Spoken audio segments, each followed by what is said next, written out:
Buenas tardes, gracias Santi, gracias a todos. Yo me voy a referir acá, puse otitis externa maligna, el nombre es otitis externa maligna y o necrotizante, como dijo Santiago. Bien, se trata de una infección invasiva del conducto auditivo externo y de la base del cráneo. Generalmente el germen implicado con mayor frecuencia es la Pseudomonas aeruginosa. Avísenme si se escucha bien, si no hablo más alto, ¿eh? Está perfecto, se escucha Bien. perfecto.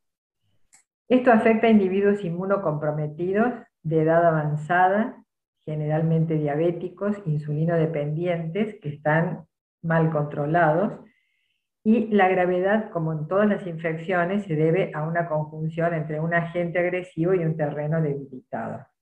Ustedes saben que la microangiopatía diabética causa fenómenos isquémicos en la piel. Entonces, la pseudomona invade las paredes del vaso, produce una vasculitis con necrosis y coagulación de los tejidos, a posteriori se produce endarteritis y microangiopatía con obliteración de pequeños vasos, etcétera, con trastornos en la fagocitosis, leucocitos, polimorfos nucleares, etcétera. Entonces, nosotros tenemos que tener en cuenta que cuando tenemos un paciente que es anciano o que es de edad avanzada, que tiene antecedentes de diabetes, tenemos que tener mucho cuidado con indicar o efectuar un lavaje de oído porque puede ser un factor contribuyente para la otitis externa necrotizante. Puede ser un factor iatrogénico potencial. Lo ideal es efectuar una limpieza atraumática. Entonces, no es que a cada paciente que ustedes le hagan un lavaje de oídos, por supuesto, va a tener una otitis externa necrotizante, pero es importante tener cuidado con eso, preguntarle al paciente, a posteriori revisarlo, colocarle alcohol, etcétera. Esto lo digo porque no vamos a pensar, insisto, que todos los pacientes van a tener diabéticos o inmunosuprimidos, van a tener esta patología. Pero la mejor forma de prevenirlo es ser cuidadoso. Bien, existen también formas de esta otitis externa necrotizante en jóvenes y niños, fundamentalmente inmunodeprimidos.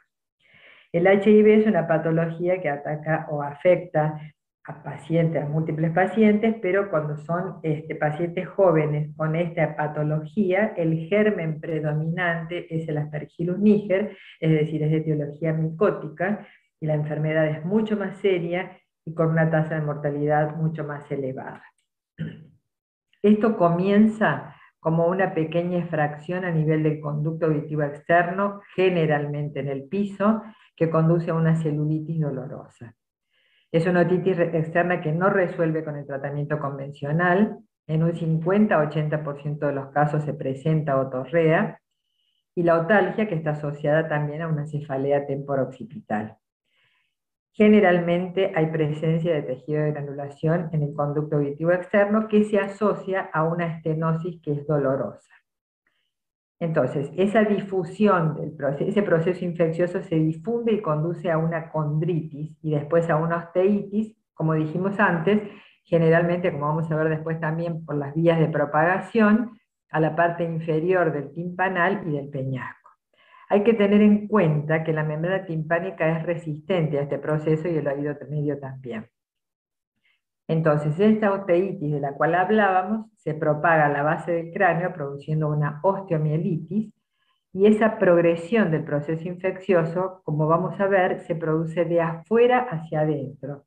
Entonces puede lesionar los pares craneales en un 30-40% de los casos, y el primero que encuentra en el camino es el facial, que se encuentra afectado en un 25% de los casos, y también puede afectar a los pares bajos a nivel del agujero rasgado posterior, noveno, décimo y undécimo.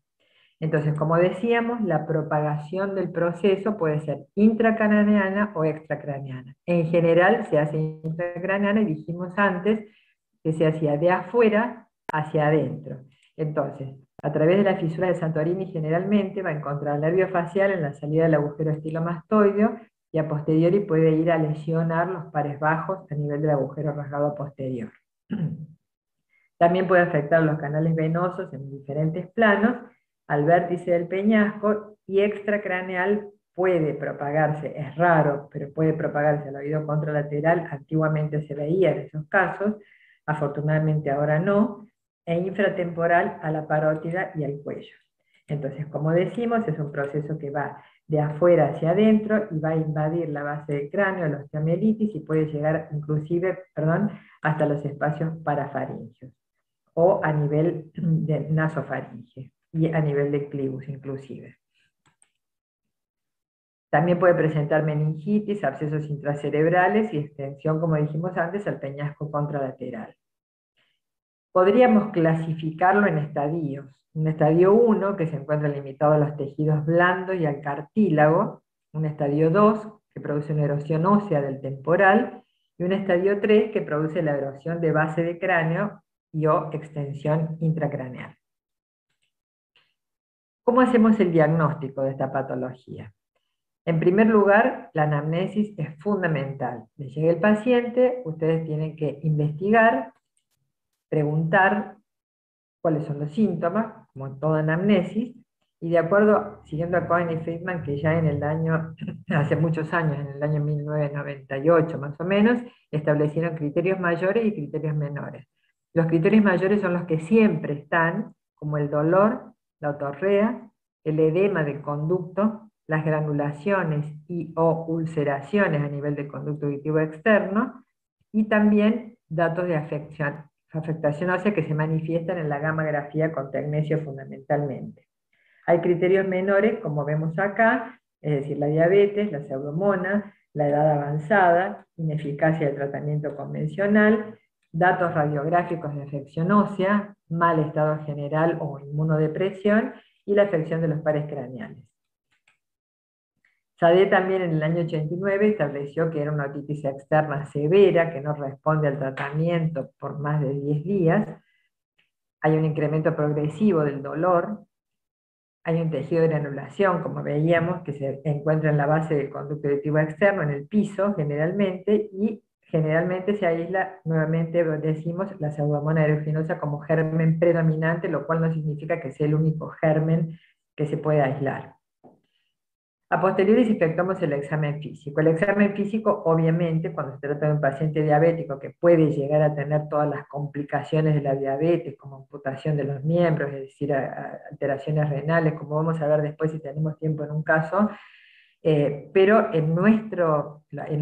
a nosotros nos atañe la otomicroscopía, que es fundamental.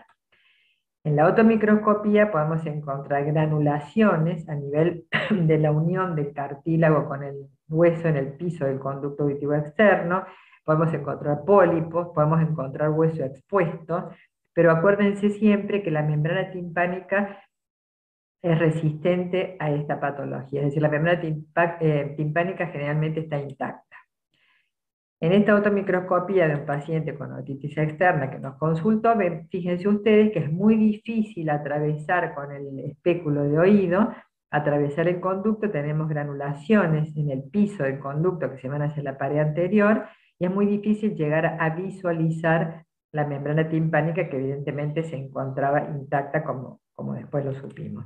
Acá también tenemos imágenes de granulaciones, pólipos, algunos pólipos, una estenosis que es muy dolorosa. Entonces recuerden, un paciente que es diabético, que se encuentra con mucho dolor, un dolor intenso, generalmente no solamente lavaje de oído, generalmente también puede ser esos pacientes que se rascan con cualquier cosa, con una lapicera, con una llave del auto, etc. También, o que se traumatizan ellos mismos por el rascado, entonces pueden producir esta lesión. No somos los únicos los que producimos esta patología, obviamente. Y la limpieza traumática del conducto, por más que no sea un lavaje, también. Bueno, a posteriori tenemos que hacer el diagnóstico a través del laboratorio. En el laboratorio, ¿qué vamos a hacer? ¿Qué vamos a pedir? Obviamente vamos a tomar muestra de esas granulaciones y las vamos a enviar a bacteriología para solicitar identificación de gérmenes, aerobios, anaerobios, y acuérdense, micológico también, porque los pacientes que están inmunodeprimidos pueden tener una lesión por aspergillus, antibiograma, obviamente también la glucemia, hay que solicitarla, y la eritrosedimentación, que son factores muy importantes, la eritrosedimentación para ver la evolución de la enfermedad y el tratamiento. Después tomamos biopsia también de esas granulaciones y una parte las enviamos a anatomía patológica porque es necesario hacer diagnóstico diferencial con otras patologías como por ejemplo el carcinoma de conducto. Y finalmente las imágenes, tenemos la tomografía, la resonancia y el centellograma. En este trabajo del 2018 vemos que la TCE sirve como un resumen para identificar la erosión ósea, la osteomielitis fundamentalmente de la base del cráneo.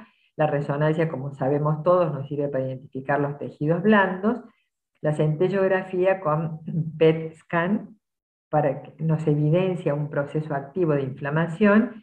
Y actualmente también se está haciendo, además del PET-TC y el PET resonancia magnética, también se hace resonancia magnética por difusión para evaluar la osteomielitis de base de cráneo. Obviamente esto cuando pensamos que hay una osteomielitis.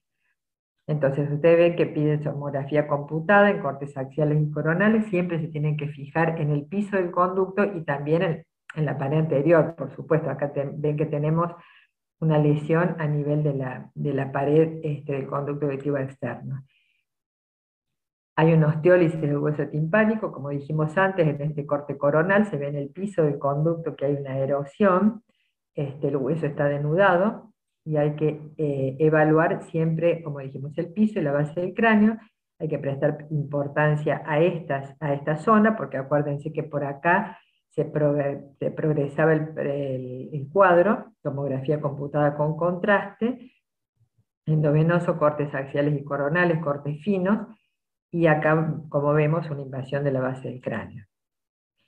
La resonancia nos sirve, como todos sabemos, para evaluar la invasión de los tejidos blandos, la invasión de la dura madre, cuando ya hay una osteomielitis importante y un estadio muy avanzado. Acá tenemos un compromiso de la articulación temporomandibular. Entonces, la resonancia magnética, como sabemos, nos da detalles de las partes blandas, trombosis de los vasos sanguíneos, de los senos venosos. En T1 se muestra la grasa, que es hiperintensa habitualmente, se muestra reemplazada por un tejido inflamatorio que es hipointenso. Y en T2, con gadolinio, con supresión de grasa, se puede ver un realce de la dura madre cuando nosotros tenemos una invasión de la dura madre, y también se puede ver una hiper o hipointensidad por afectación de la vasculatura. Bien, entonces acá tenemos la resonancia. Fíjense que la dura madre está respetada, pero hay una invasión de la base del cráneo. Acá también, e inclusive que se va hacia los espacios nasofaringios y hacia la base del cráneo y hacia el clivus también. Acá tenemos en esta resonancia un compromiso del lado izquierdo, que desde acá invadió la base del cráneo. Esto es T1 y esto es T2. La gammagrafía, entonces hablábamos tomografía, computada, resonancia y gammagrafía, que es el gold standard.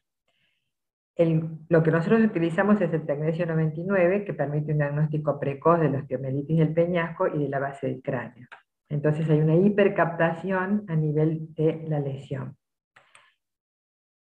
El tecnecio 99 es positivo en un gran porcentaje de casos. El problema que tiene es que se concentra en zonas de actividad osteoblástica, con lo cual nos puede dar falsos positivos en un caso en que tengamos inflamaciones, traumas o neoplasias.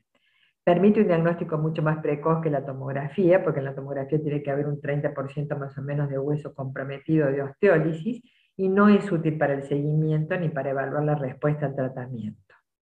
Acá tenemos otro centellograma con tecnecio 99, donde se ve una hipercaptación a nivel del lado izquierdo del paciente, de la mastoides, y el centellograma con galio 67, que sirve fundamentalmente para evaluar la evolución del tratamiento, la evolución del proceso y la respuesta al tratamiento. Es positivo para infecciones de tejidos blandos y óseos, se negativiza cuando remite la infección, y hay que repetirlo cada 4 semanas para monitorear la respuesta al tratamiento. Acá tenemos los distintos cortes, transverso, sagital, coronal, donde vemos una hipercaptación del lado izquierdo en el centellograma con galio. Bueno, este es un trabajo, un metaanálisis que me facilitó uno de los residentes, el doctor Martín Sekeli, donde se hizo un metaanálisis comparando la positividad o la efectividad del galio 67 y del tecnesio 99 en diferentes centros a nivel en los casos de osteomielitis de base de cráneo. Estos son resonancias donde podemos ver que existe en la resonancia con gadolinium y el PET scan, acá existe una hipercaptación, y fíjense ustedes que en esta tomografía tenemos una invasión de una osteomielitis de la base del cráneo que llega a este clivo, y acá existe una hipercaptación del tecnesio. Acá tenemos otro caso en el cual en la tomografía, fíjense que acá tenemos toda una invasión hacia los espacios de este paciente, son tomografías de libros, pero acá teníamos un paciente que había consultado por una lesión a nivel de la órbita, una proptosis palpebral, con síntomas nasofaringios también, y tenía toda una osteomielitis de la base del cráneo, y fíjense ustedes cómo había una hipercaptación acá, en el PET scan.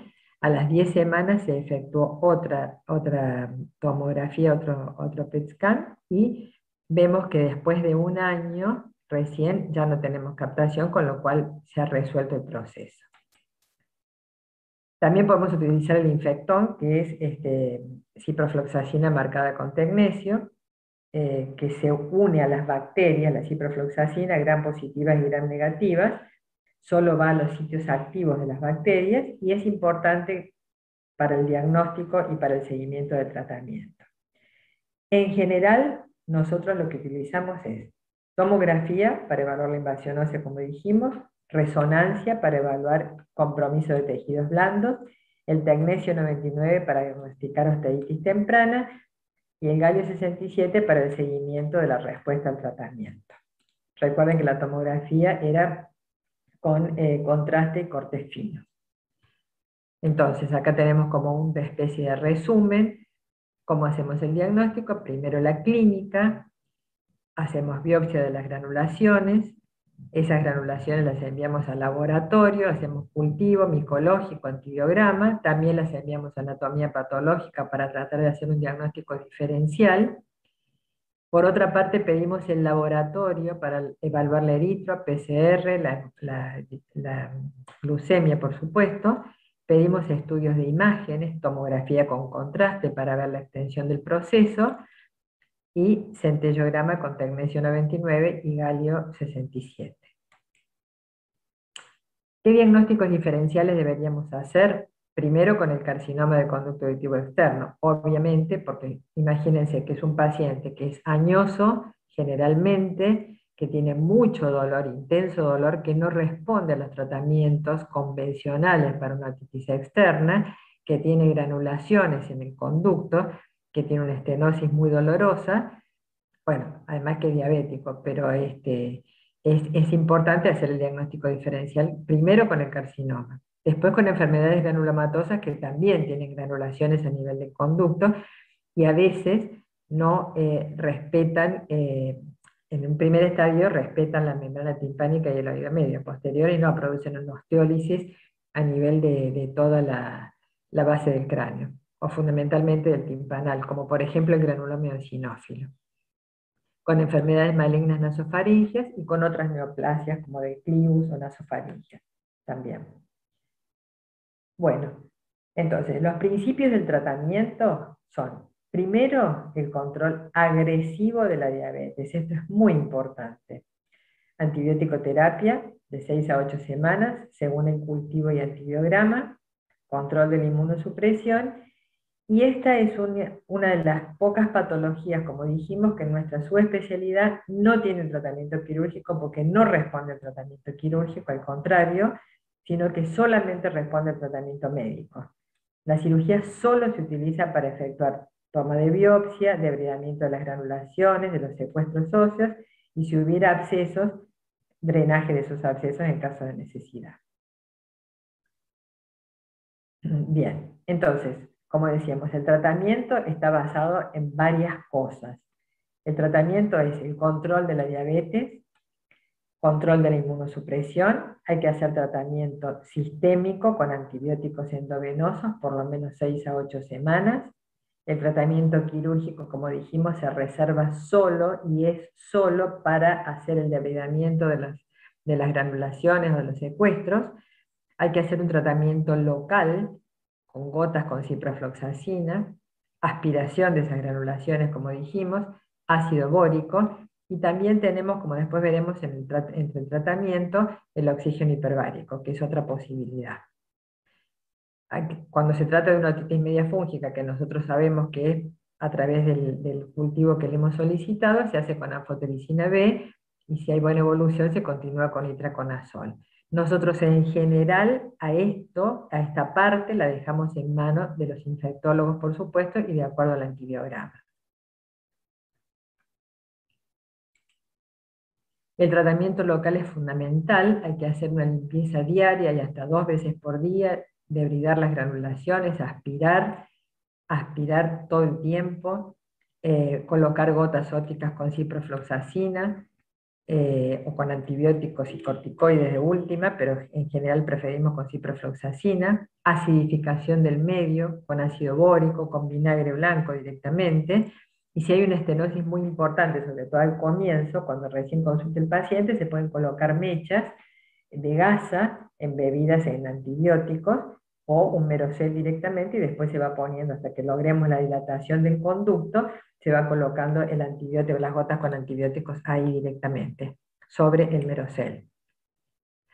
Entonces, ¿qué hacen ustedes con un paciente que les llega? Porque esto es bastante común, es decir, ustedes en la guardia, en un hospital, en consultorio externo de otorrino del hospital, les puede llegar un paciente que consulta por todos los síntomas que dijimos. Es un paciente diabético que se rascó el oído, que se lo rascó con cualquier cosa, que se lo traumatizó él mismo, o que le hicieron un lavaje de oído, que tiene mucho dolor, que no responde al tratamiento. Hay una cosa muy importante que hay que tener en cuenta, que estos pacientes generalmente vienen ya tratados en otros centros o por otros otorrinos, les han dado ciprofloxacina, algunos, como el caso, insisto, que les vamos a presentar, le habían hecho tratamiento por vía endovenosa con antibióticos.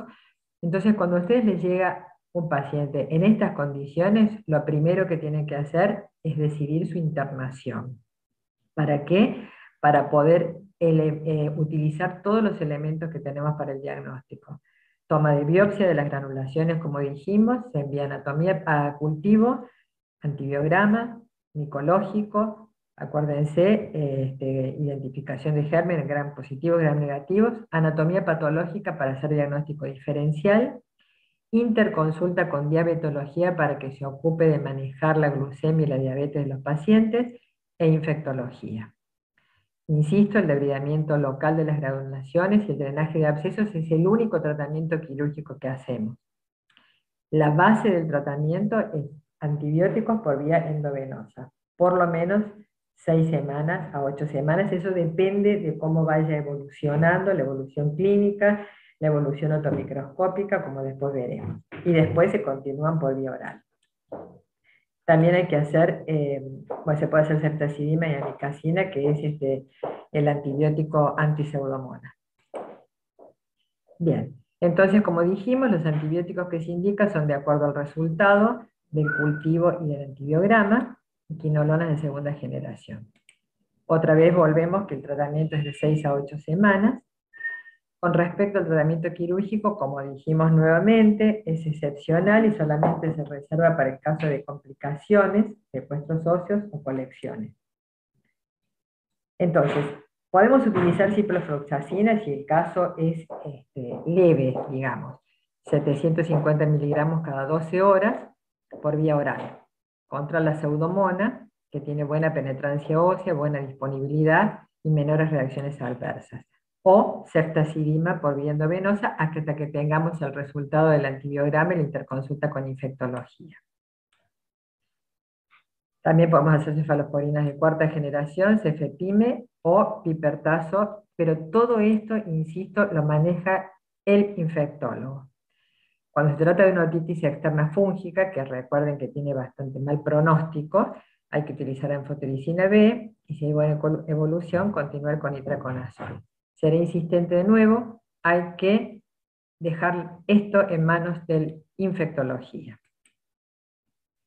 ¿Cuáles serían los criterios de externación del paciente? Hay criterios clínicos, que son la regresión del dolor, el cese de la otorrea y la desaparición de las granulaciones en el conducto. Y hay datos de laboratorio, que son el control de la diabetes, o sea, la normalización, el manejo de la glucemia, la normalización de la leucocitosis y de la eritrosedimentación.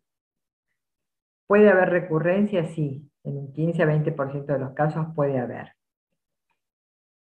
Con respecto al pronóstico, factores de mal pronóstico son el compromiso de pares craneales, el hecho de que el agente etiológico sea el hongo, el Aspergillus, y si en la resonancia magnética hay compromiso dural. Quiere decir que ya fue hacia la base del cráneo, invadió la dura madre, perdón.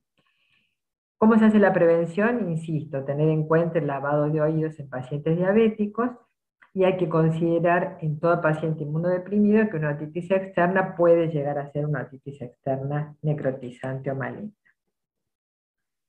Con respecto, en el tratamiento hablábamos también del oxígeno hiperbárico. Esto a veces permite una evolución favorable porque tiene el efecto de que aumenta la presión de oxígeno en los tejidos, con lo cual permite que aumente la actividad de los leucocitos, angiogénesis capilar y la actividad de los osteoclastos y osteoblastos. Se indica en otitis externa recurrente, o en la refractaria, o cuando hay un compromiso extracraneal. Tiene ciertos efectos no deseados, como pueden ser el barotrauma, hay peligro en los pacientes que han tenido trombosis, es riesgoso, puede tener convulsiones y puede tener toxicidad pulmonar de oxígeno. Nosotros en general no lo utilizamos. ¿Cuáles son los criterios de curación? Se puede decidir cuándo decidimos suspender el tratamiento, cuando la eritro se normalizó, cuando el centellograma con galio es normal, y cuando hay una regresión de las imágenes, como veíamos antes, observadas en la resonancia y en el PET con resonancia. Pero siempre la evolución favorable en forma prolongada, después de la interrupción del tratamiento, es el mejor criterio de curación. Bueno, como decía Santiago hace un rato, nosotros hemos tenido bastantes pacientes con esta patología en los últimos años. Acá hay que agregar, entre estos pacientes, hay que agregar 2 o 3 pacientes más que vinieron en la cuarentena estricta en plena pandemia el año pasado. Fíjense ustedes que todos eran del sexo masculino, la mayoría eran diabéticos, salvo uno.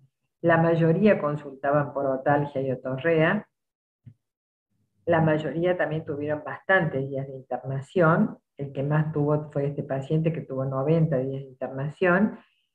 Y hay uno de estos casos que no está aquí, que nunca pudimos llegar a un diagnóstico certero si era una otitis externa necrotizante o no, porque tenía algunos parámetros que sí lo atribuían a eso y otros que no. En todos los pacientes se hizo todos los métodos de diagnóstico utilizamos que habíamos dicho antes. Utilizamos a ver si era resistente a cipro o no. Solamente uno de esos pacientes, el de 79 años, que no estuvo internado. Los demás todos estuvieron internados. A todos los pacientes se les efectuó gammagrafía con tecnesio 99, centellograma con tecnesio 99, y en los que pudimos SPECT-TC. Siempre se realizaron tomografías de peñasco y cerebro, como dijimos, con contraste endovenoso, con cortes finos, para descartar complicaciones, y en los casos que se pudo efectuar una resonancia, porque ustedes tienen que tener en cuenta que nosotros tenemos que pensar que empíricamente o didácticamente nosotros tenemos que pensar en que tenemos que pedir todos estos estudios, pero también tenemos que adaptarnos a nuestra realidad, que es que estos pacientes generalmente están mal manejada su diabetes, por algo está mal manejada su diabetes, porque no se controlan, porque tienen un medio socioeconómico bajo. Entonces, en general, con estos pacientes nosotros nos manejamos fundamentalmente con la tomografía, y si podemos, además, como dijimos, le pedimos la resonancia y todos los otros estudios. Pero lo fundamental es que nos manejamos siempre en conjunción, en conjunto con diabetología y con infectología.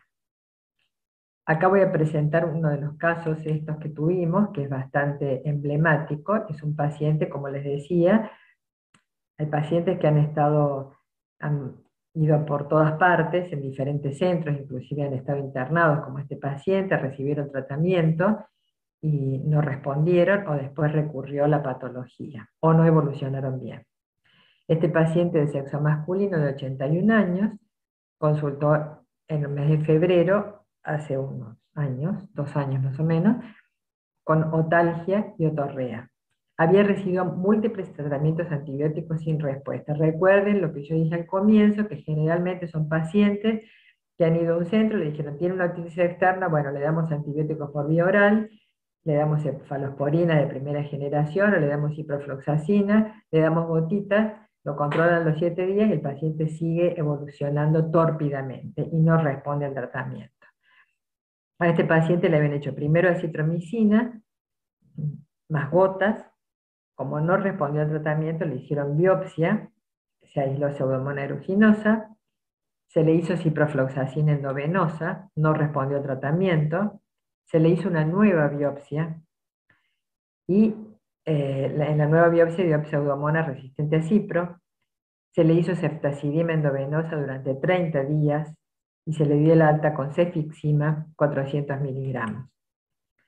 El paciente había evolucionado tórpidamente, como digo, según nos contó, porque no nos había visto nosotros, y en mayo intercurre con una parálisis facial, quiere decir que ya había una osteomielitis de la base del cráneo, había un compromiso de uno de los nervios, que era el facial, en principio. Como antecedente, fíjense, cuando yo me refería al examen físico, tenía diabetes tipo 2, retinopatía diabética, amputación del miembro inferior derecho y del cuarto y quinto dedos de la mano izquierda. Tratado con insulina, mala respuesta o mal tratado, mejor dicho, con la insulina, porque bueno, obviamente estos pacientes hay que seguirlos muy de cerca. Esta era la otomicroscopía que tenía en el momento que fue recibido, es decir, fíjense que la membrana timpánica está intacta, se pueden ver algunas granulaciones, alguna erosión, alguna denudación de hueso ahí en el piso del conducto auditivo externo del oído izquierdo, pero en realidad no tiene tantas granulaciones, porque no se olviden que había sido tratado y se le había hecho biopsia en otro lado. Entonces, eso se envió a anatomía patológica pensando que podía ser un carcinoma porque el paciente tenía 81 años. Y el resultado fue inflamación subaguda. Bueno, en la audiometría se evidenció una hipoacusia neurosensorial bilateral, 81 años. Se hizo una fibroscopía para evaluar el compromiso del décimo y se evaluó si tenía compromiso del noveno, pero como tenía una osteomielitis en la base del cráneo, evidentemente había que constatar si había compromiso de los pares a través del agujero rasgado posterior. Acá tenemos toda la mastoides izquierda, todo del lado izquierdo todo comprometido, la osteomielitis de la base del cráneo, que también se veía en la tomografía. Se le solicitó el centellograma óseo con tecnesio, y el resultado fue hipercaptación intensa en la región mastoidea izquierda. Acá en el PET scan, fíjense que tiene una hipercaptación con una gran osteomielitis de la base del cráneo. Perdón, este es el centellograma, perdón, y el PET scan. Estudio compatible con enfermedad localizada a nivel del peñasco y conducto auditivo izquierdo, vinculable al antecedente patológico conocido. Entonces se decidió, por supuesto, la internación. Como antibiótico se le indicó piperacilina más tazobactam, que es antiseudomona. Después se rotó a meropenem y colistin, porque recuerden que era resistente a la cipro, y se había aislado Pseudomonas aeruginosa. Tuvo con esta medicación por 42 días más gotas locales. Se tomó una muestra de pólipo de conducto, como dijimos, arrojó inflamación subaguda, el micológico arrojó nada, no había aspergillus, y sí Pseudomonas sensible a micacina y colistina. Bueno, entonces infectología lo trató con meropenem y colistin y comenzaron a sugerirnos, por eso lo puse en rojo, conducta quirúrgica, porque el paciente evolucionaba tórpidamente. Entonces nosotros insistimos y nos mantuvimos firmes en que no se podía realizar una conducta quirúrgica porque el paciente tenía una otitis externa necrotizante con un compromiso de la base del cráneo, pero no teníamos que hacerle quirúrgicamente, salvo la biopsia de las granulaciones, y si hubiera tenido abscesos también se los hubiéramos drenado, pero no nos mantuvimos en que no conducta quirúrgica, sino solamente control de la diabetes, de la glucemia y el tratamiento antibiótico. No impresionó como una neoplasia en las imágenes. La evolución fue buen manejo del dolor, y acá la eritrosedimentación, fíjense cómo va bajando en el mes de junio, la PCR también se va normalizando, tuvo buen manejo de las glucemias, y se decidió externarlo cuando la otoscopía no presentó nuevas granulaciones, como habíamos dicho que ese era el criterio de externación, pero se da el alta en estos pacientes con tratamiento antibiótico por vía oral. ¿Cuánto tiempo? Yo diría entre 3 meses y en algunos casos 6 meses, porque hemos tenido un caso de hace unos años que falleció finalmente, pero no por la otitis externa necrotizante, pero ese paciente, si no falleció por una ACV, por otra cosa, pero ese paciente había tenido una buena evolución, lo externamos, le dimos 3 meses de antibióticos y después recurrió. Entonces lo volvimos a internar y otra vez el tratamiento con antibióticos, y así fue que estuvo prácticamente 8 meses con el tratamiento antibiótico. Entonces, como conclusión, en nuestro servicio lo que hacemos es decidir la internación de estos pacientes para poder lograr, primero, un diagnóstico certero, para utilizar todos los métodos diagnósticos de los cuales hablábamos, y un tratamiento eficaz en forma rápida. Hacemos la biopsia de las granulaciones, las enviamos a anatomía patológica y al laboratorio, solicitamos tomografía computada con contraste, cortes finos, cortes axiales y coronales para evaluar si hay erosión ósea, para evaluar si hay osteomielitis del peñasco, de la base del cráneo, la resonancia para ver el compromiso de partes blandas, el centellograma con tecnesio, que lo utilizamos justamente para hacer el diagnóstico certero de que se trata de una otitis, obviamente con todos los otros elementos de diagnóstico, porque no se olviden que esto también puede ser positivo en los casos de neoplasia o en los casos de traumatismo. Fundamental, insisto, con esto el manejo de la diabetes y la interconsulta a infectología para que ellos manejen el tratamiento antibiótico por vía parenteral. Obviamente primero le hacemos un tratamiento empírico hasta tanto tenemos el resultado del laboratorio y del antibiograma. En algunos casos, como dijimos antes, se puede producir recurrencia, que puede presentarse, como dijimos también antes, hasta después de un año. Por eso es fundamental el seguimiento a largo plazo de estos pacientes.